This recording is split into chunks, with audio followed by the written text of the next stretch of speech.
Friends, आज मैं इस कमेंट का आंसर करने वाली हूँ और आपको 100% क्योर पिगमेंटेशन करने के लिए रेमेडी बताने वाली हूँ, तो वीडियो को अंत तक ज़रूर देखिए। Hello friends, welcome to the channel Test Riders. तो फ्रेंड्स, मुझे एक कमेंट आया था जो कि मैं आपको उसका स्क्रीनशॉट दिखा चुकी हूँ।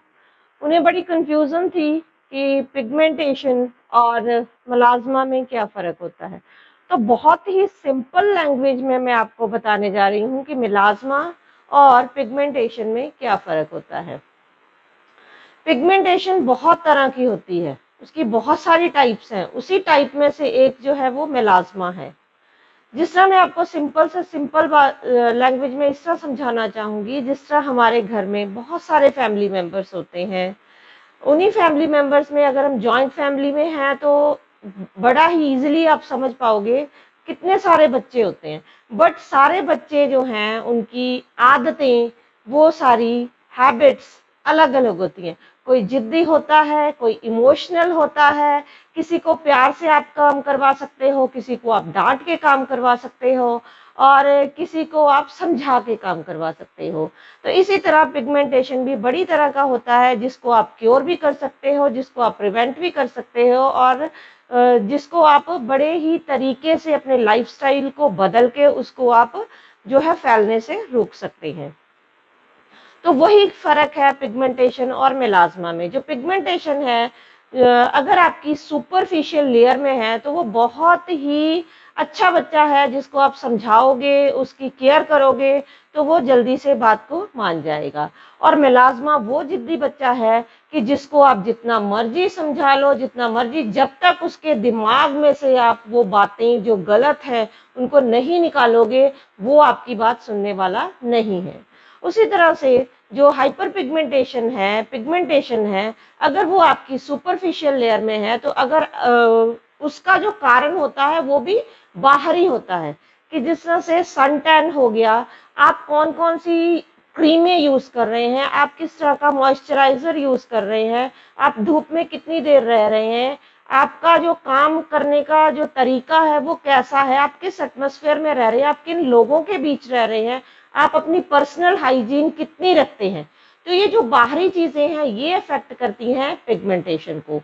और जो नेक्स्ट है वो होती है मेलाज़मा। मेलाज़मा जो होता है वो होता है आपके अंदर के इंटरनल चेंजेस की वजह से।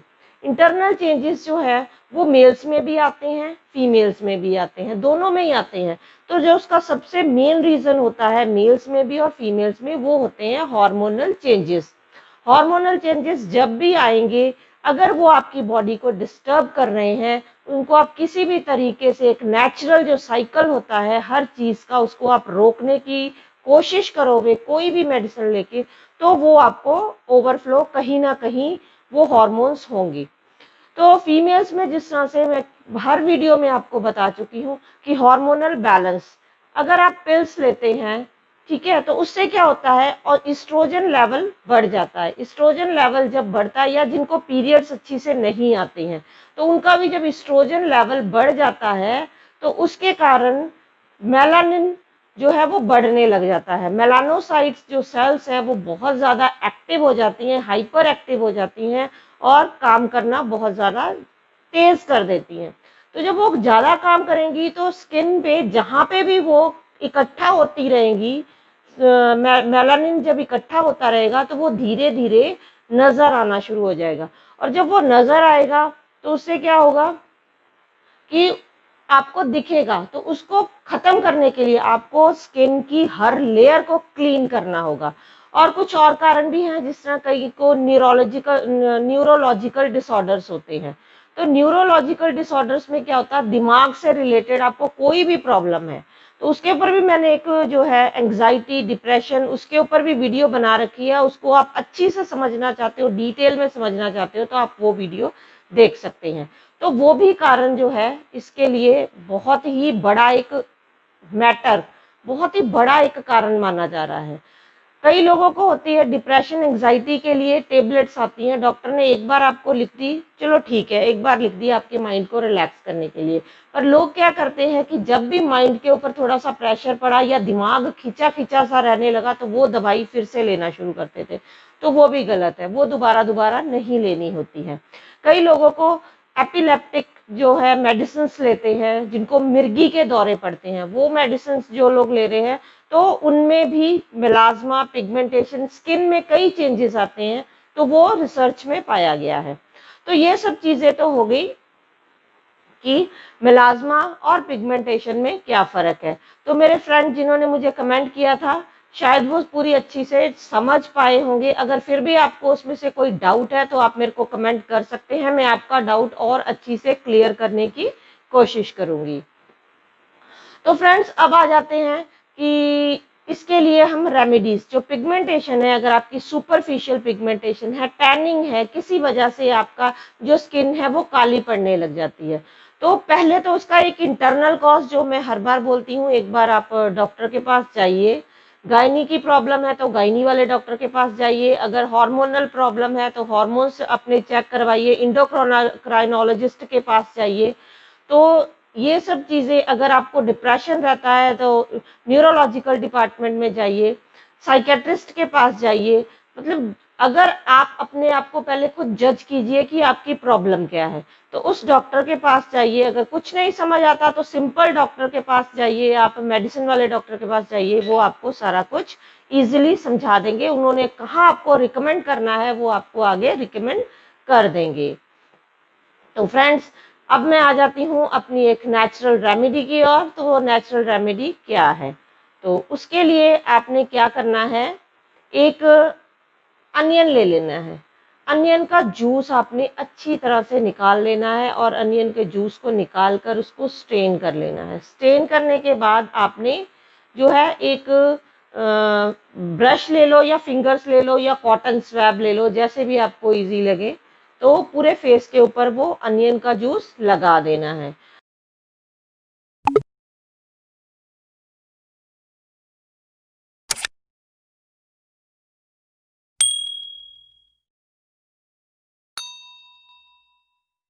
इस तरह से आपने एक टिश्यू पेपर लेना है। टिश्यू पेपर को यहां से,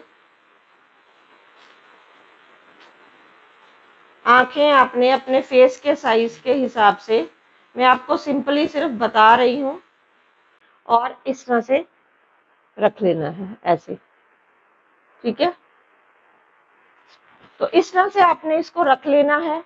पहले आपने अनियन जूस लगाना है अपने फेस के ऊपर, फिर इसको रख लेना है। रखने के बाद इसके ऊपर फिर से अनियन जूस लगा लेना है और इसको इसी तरह से एज इट इज 15 से 20 मिनट के लिए आपने इसको छोड़ देना है। छोड़ने के बाद इसको आपने जो है ठंडे पानी से जाके फेस को वॉश कर लेना है। जिनको पिंपल्स की, एक्ने की और जो है पोर्स की प्रॉब्लम है, ओपन पोर्स की प्रॉब्लम है, उसके अंदर ब्लैक हेड्स की प्रॉब्लम है, तो वो लोग जो है इसको गर्म पानी से अपना कर सकते हैं, वॉश कर सकते हैं ल्यूक वार्म वाटर से। तो नेक्स्ट आपने ध्यान क्या रखना है, इसको मास्क को लगाने से पहले एक बार अपनी जो स्किन है उसकी क्लीनिंग जरूर कर लें।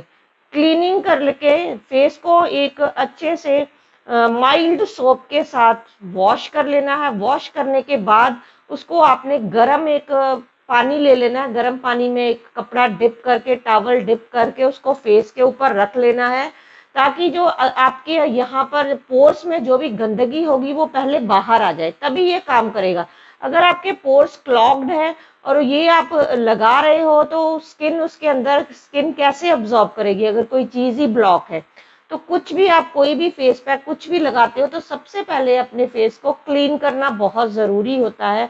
कुछ भी लगाने से पहले आप जरूर एक गर्म टॉवल लेके अपने फेस के ऊपर 5 से 10 मिनट रख लें, वो बेटर होता है। हर चीज की एक अच्छी मतलब स्किन जो है अच्छी तरह से एब्जॉर्ब कर पाए।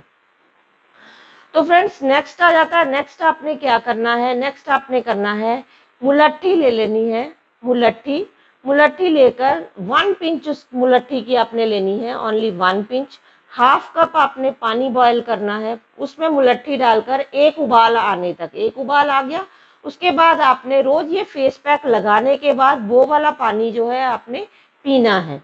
तो ध्यान इतना रखना है कि ये जो प्रोसीजर है ये आपने अगर खाना खाने से पहले कर रहे हो तो बहुत बेटर है, अगर खाना खाने के बाद कर रहे हो तो कम से कम 45 मिनट्स बाद ही आपने ये चीज करनी है। तुरंत अगर आपने खाना खाया उसी टाइम इसको आप ना कीजिएगा। नेक्स्ट आपने क्या करना है, आपने 2 टेबल स्पून जो है वो ले लेने हैं लेमन जूस के, 2 टेबल स्पून, और 1 टेबल स्पून आपने लेना है शहद का। उसको आपने मिक्स कर लीजिए, एक छोटी सी कटोरी में अच्छी से मिक्स कर लीजिए और उसमें आपने डालने हैं विटामिन ई के जो कैप्सूल है, 200 मिलीग्राम का विटामिन ई का कैप्सूल उसमें आपने मिक्स कर लेना है।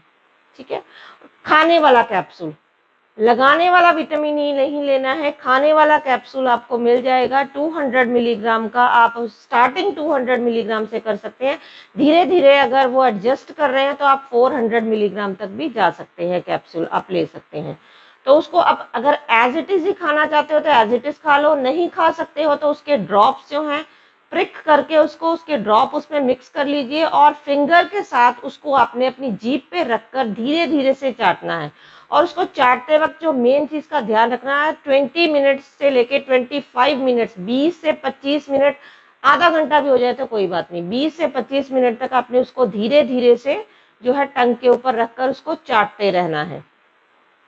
चाटने के बाद उसको भी आपने उसके बाद क्या करना है, 50 ml वाटर लेना है, 50 ml आपने पानी लेना है, उसको गर्म करना है, उसमें थोड़ी सी सौंफ डालनी है, सौंफ डाल के उसमें साथ में एक चुटकी आपने कलौंजी की डालनी है, सौंफ और कलौंजी दोनों को डाल के अच्छी से बॉयल कर लेना है। बॉयल करने के बाद उसकी एक कॉन्कॉक्शन बन जाएगी, जब वो पानी आधा रह जाएगा, 50 ml अगर आपने डाला है, जब वो 25 ml रह जाएगा तो उसको एज ए मेडिसिन आपने सुबह शाम लेना है।